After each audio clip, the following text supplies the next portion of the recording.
La tendance actuelle, c'est d'installer des sondes d'humidité au sol. Mais ça sert à quoi? C'est vraiment important de s'installer? Et surtout, c'est un investissement amortissable? Si vous voulez connaître la réponse à ces questions, restez avec moi en ces vidéos.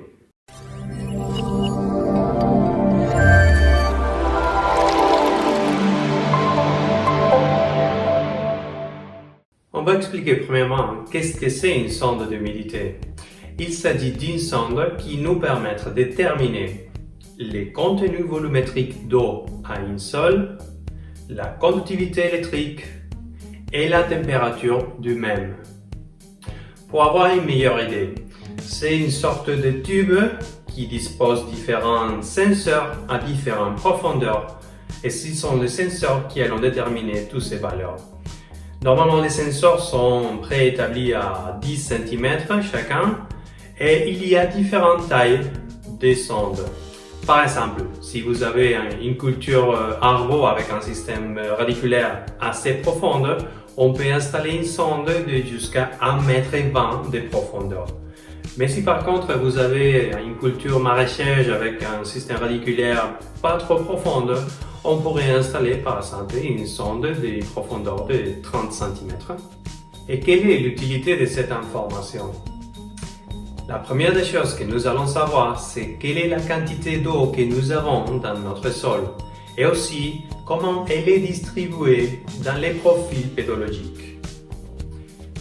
Aussi, nous allons avoir information de quand cette quantité arrive au point de capacité au champ ou au point de flétrissement permanent.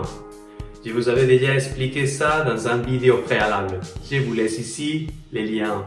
Cette information va nous permettre de prendre beaucoup de décisions concernant la gestion de l'irrigation, durée et fréquence, comme par exemple le moment de démarrer la pompe.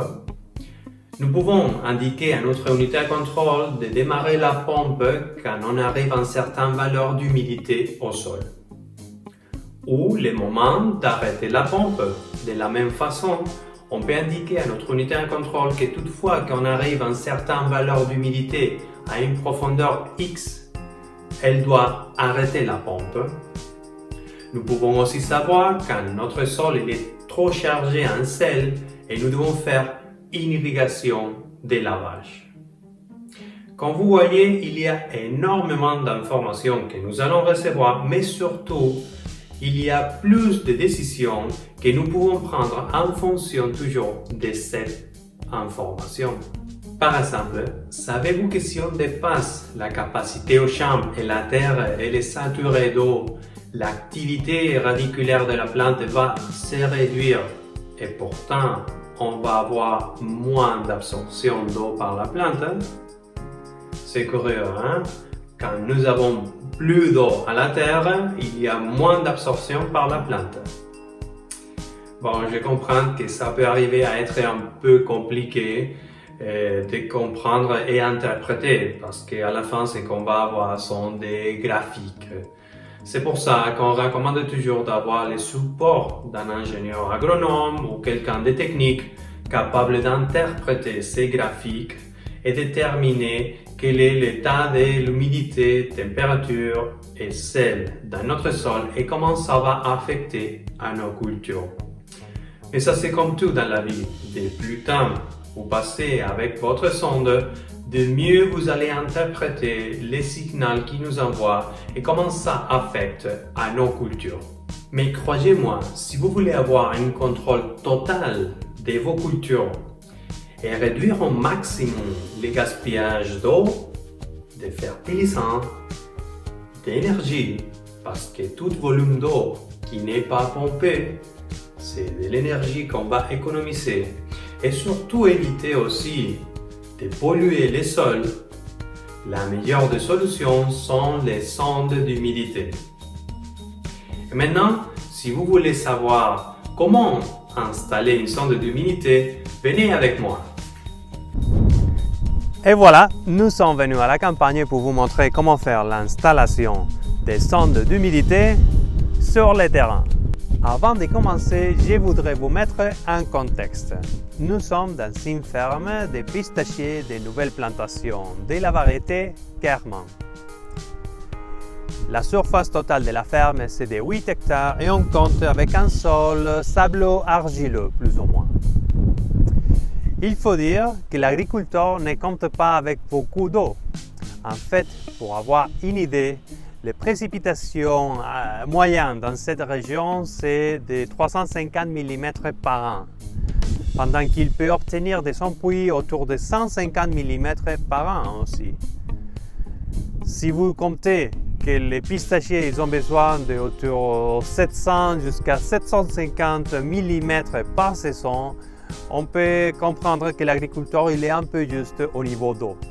Mais il a très bien fait ses calculs et avec l'aide de l'irrigation souterraine, un système de contrôle automatisé et si bien que les sondes d'humidité qu'on va installer, il espère d'obtenir des rendements très importants. Imaginez, il va passer d'une ferme dans laquelle il ne pouvait pas cultiver pratiquement aucune culture à une ferme dans laquelle il va cultiver des pistachiers et il va obtenir des rendements économiques très importants. Et maintenant, on va passer à l'installation de la sonde. La première des choses qu'on doit déterminer, c'est combien de sondes on va installer à notre ferme. Et pour le déterminer, il y a 3 facteurs qui sont plus importants, qui sont la taille de la ferme. C'est clair que ce n'est pas la même chose quand on a une petite ferme dans laquelle si on installe une seule sonde, elle peut être représentative de la totalité de la ferme que quand on a une grande ferme dans laquelle normalement il va être nécessaire d'installer plusieurs sondes. Le deuxième facteur, c'est les cultures. Ce n'est pas la même chose si on a différentes cultures avec différents besoins au niveau d'eau, dans lesquels on va avoir besoin d'installer une sonde pour chaque type de culture qu'on a. Et la troisième des conditions, c'est la texture du sol. Si on a une texture qui est similaire dans toute la ferme, on peut installer une seule sonde. Mais si on a différentes textures, on va avoir besoin d'installer une sonde pour chaque type de texture. Après, il faut décider l'emplacement de la sonde au niveau macro et au niveau micro. Au niveau macro, on va choisir une région qui soit représentative. C'est-à-dire, par exemple, on ne va pas aller au point les plus hautes parce que normalement ce sont les points qui reçoivent moins d'eau d'irrigation à la fois que moins d'eau de la pluie aussi. Et on ne va pas choisir non plus les régions qui sont les plus bas parce que normalement ce sont les régions qui reçoivent plus d'eau d'irrigation et de pluie. Pourtant, on va choisir une région qui soit représentative de la moyenne de la ferme. Et au niveau micro, on va choisir un arbre qui soit aussi représentatif. C'est-à-dire, on ne va pas choisir les plus vigoureux de tous et on ne va pas non plus choisir les moins vigoureux. Et maintenant, on va parler des matériels et outils qu'on va utiliser. La première des choses, bien sûr, c'est une tarière pour percer les trous dans la terre. La deuxième des choses, c'est la sonde elle-même. On parlait d'une sonde de 90 cm en ce cas-ci, avec tous les câblages nécessaires pour les connecter au terminal radio. Le terminal radio, c'est l'élément qui s'occupe de transmettre l'information envoyée par la sonde jusqu'à l'unité à contrôle. Maintenant, on va procéder à l'installation de la sonde. La première des choses qu'on doit faire, c'est un trou pour trouver les tuyaux goutte à goutte et déterminer il est où l'égoutteur. On a trouvé que l'égoutteur c'est exactement ici et on a mesuré 75 cm parce que l'écartement entre égouteurs c'est 75 cm. Ça veut dire que les prochains égoutteur c'est ici. Alors, qu'est-ce qu'on a fait?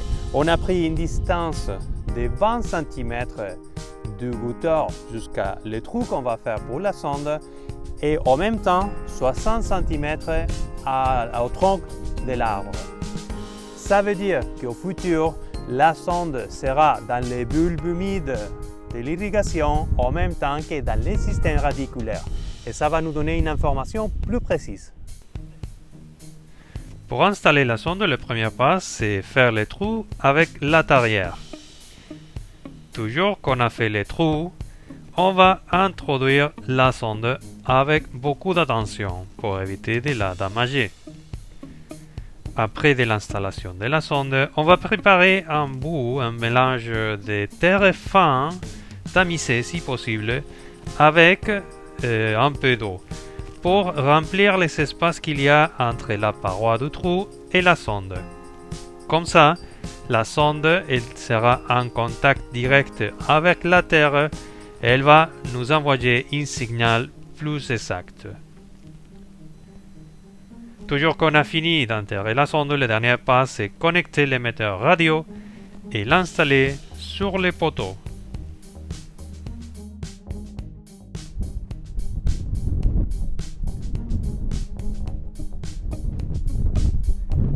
Et maintenant, grâce au système d'irrigation souterrain, au contrôle automatisé et à la sonde d'humidité, cet agriculteur il est capable de cultiver des pistachiers dans une ferme qu'il pensait inutile pour cultiver aucun type de culture.